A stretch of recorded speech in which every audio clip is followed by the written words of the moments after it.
बोले एक बार देवर्षि नारद भगवान शंकर के यहाँ गए। एक बार देवर्षि नारद भगवान नारायण के यहाँ गए और भगवान नारायण प्रसाद पाने के लिए बैठे थे और भगवान प्रसाद पा रहे थे तो अपने उच्चिष्ट प्रसाद में से थोड़ा सा प्रसाद देवर्षि नारद जी की हथेली पे दे दिया। अब जैसे देवर्षि नारद ने वो प्रसाद लिया तो वो तो झूम उठे, भगवान का प्रसाद मिल गया। पहले भगवान का प्रसाद भी सबको सुलभ नहीं था, अधिकारी को ही प्राप्त होता था, सबको नहीं दिया जाता था। अब जैसे उनको वो प्रसाद मिला तो नारद जी बड़े प्रसन्न हो गए और प्रसाद ग्रहण किया तो भगवत प्रसाद ग्रहण करते ही उनके अंदर आनंद का प्रस्फुटन हो गया, नाचने लगे, झूमने लगे। उनके अंदर तो अत्यंत प्रेम जाग गया और नाचते नाचते नाचते देवर्षि नारद कब कैलाश पहुंच गए उनको ही पता नहीं। भोले बाबा ने उनकी वह प्रेम दशा देखी। भोले बाबा ने कहा क्या बात है, ऐसा क्या हो गया जो इतना प्रेम में झूम रहे हो, इतना नाच रहे हो। नारद जी ने कहा आज भगवान ने अपना प्रसाद मुझे दिया और भगवत प्रसादी को पाने का ही ये फल है कि मैं इतने प्रेम में झूम रहा हूं। जब ये बात सुनी तो भोले बाबा बोले वो प्रसाद थोड़ा सा मुझे भी मिल जाए। नारद जी बोले वो तो मैं पा चुका, पर कुछ तो मिले। तो बोले इस हथेली में ठाकुर जी ने प्रसाद दिया था। तो भोले बाबा को लगा कि इसी को चाट लें, शायद इसमें कुछ कण कुछ रस लगा होगा।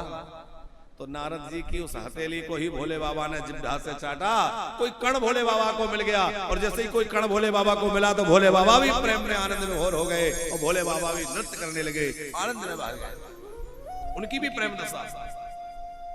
पार्वती जी ने देखा क्या हुआ तुम दोनों को, कहा कि ये भगवत प्रसादी की महिमा है, प्रसाद के कारण हमारी अवस्था ऐसी हो गई। अरे आपको यह प्रसाद मिला तो मुझे भी दीजिए। भोले बाबा बोले ये प्रसाद सबको नहीं मिल सकता, इस प्रसाद पर सबका अधिकार नहीं है, केवल अधिकारी को ही मिलता है।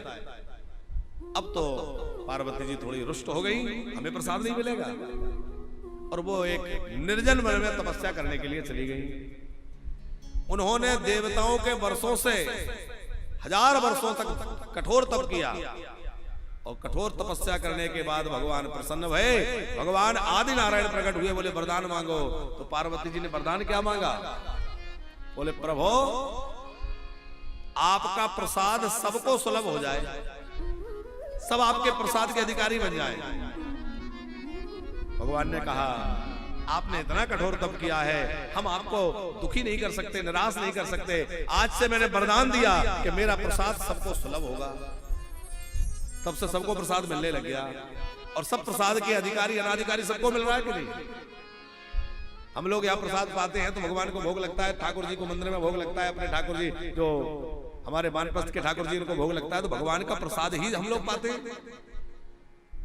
और वानप्रस्थ में भी रहोगे तो भाई यही एक बड़ा आनंद है कि जो प्रसाद बनेगा वो सब भगवान का भोग प्रसाद ही होगा। पदार्थ बुद्धि खराब कर सकता है, प्रसाद बुद्धि खराब नहीं करेगा, प्रसाद बुद्धि सुधारेगा।